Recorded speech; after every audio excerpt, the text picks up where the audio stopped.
My name is Don K. Preston. I am the president of Preterist Research Institute of Ardmore, Oklahoma. We have embarked on a study of 1 Corinthians chapter 15 and the doctrine of the resurrection from the dead. And this is, needless to say, this is a massive study. But what I'm sharing with you is the foundational framework for understanding this chapter.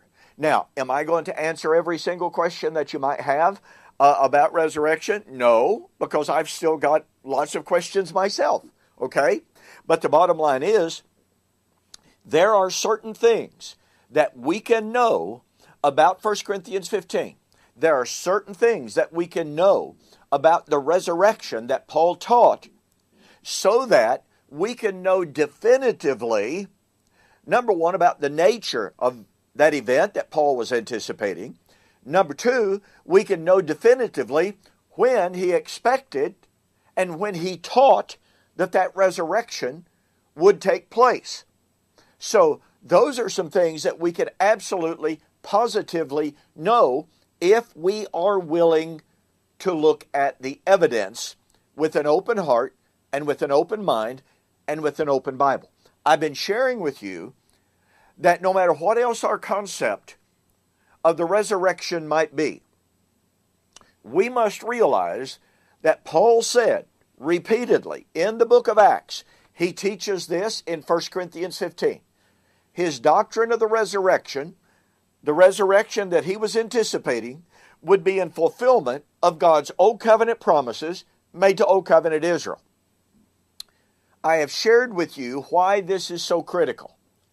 In numerous formal public debates, I have asked my amillennial and my postmillennial opponents, are your eschatological hopes based upon, taken from, God's Old Covenant promises made to Old Covenant Israel? They have invariably said, no. Their hope, their eschatological hope of the resurrection, is from Adam and Abraham. Folks, I've been challenging amillennialists and postmillennialists to show that distinction in the Bible. I have yet to have one offer any kind of evidence, substantive evidence, to show that kind of distinction. And by the way, that raises the question, if the hope of Israel was not the hope of Adam, and it was not the hope of Abraham, then at what point of time and how was Israel's resurrection hope fulfilled? After all, Israel had a resurrection hope. Paul said in Acts chapter 26, 5 and following, that the 12 tribes, earnestly serving God day and night, hoped to attain to that resurrection. So if Israel's resurrection hope was not the hope of Adam, and it was not the hope of Abraham, then when was Israel's resurrection hope fulfilled? And where do we find the distinction? Where do we find the delineation?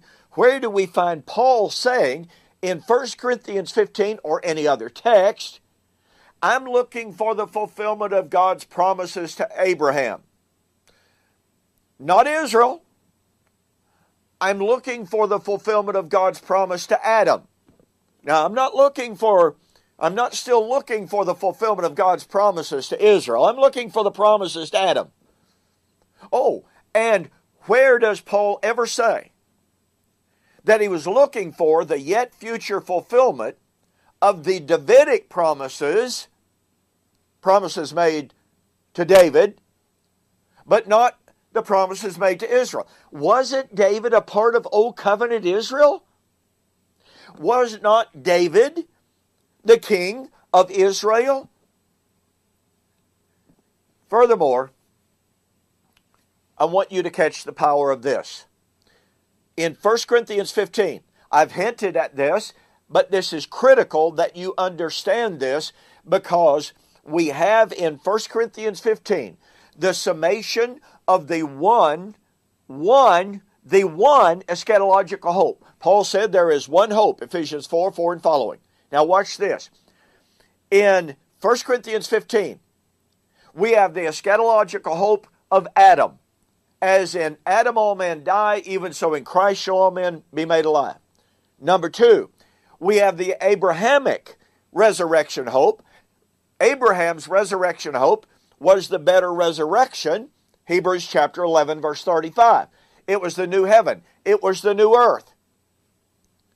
Number 3, we have the Davidic eschatology. 1 Corinthians chapter 15, 25 and following. Sit at my right hand until I make your enemies your footstool. That's Psalms 110. Do you catch that? Right here in 1 Corinthians 15, we have the summation. We have the conflation. We have the bringing together in one single chapter the one eschatological hope from Adam to Abraham to David. And now watch. When would that come to a reality? When mortal has put on immortality, when corruption has put on incorruptibility, then shall be brought to pass the saying, death is swallowed up in victory, O grave, where is your victory? Wait, that's Isaiah 25 and 8. That's Hosea 13. What does that mean? That means that the Adamic hope, that means the Abrahamic hope, that means the Davidic hope would be fulfilled when? When Israel's eschatological resurrection hope was fulfilled. Folks, there was not and there is not an Adamic eschatology versus Israel. There is not an Abrahamic eschatology versus Israel. There was not in Paul's day, a Davidic eschatology divorced from Israel and Moses, the law, and the prophets. You can't do it.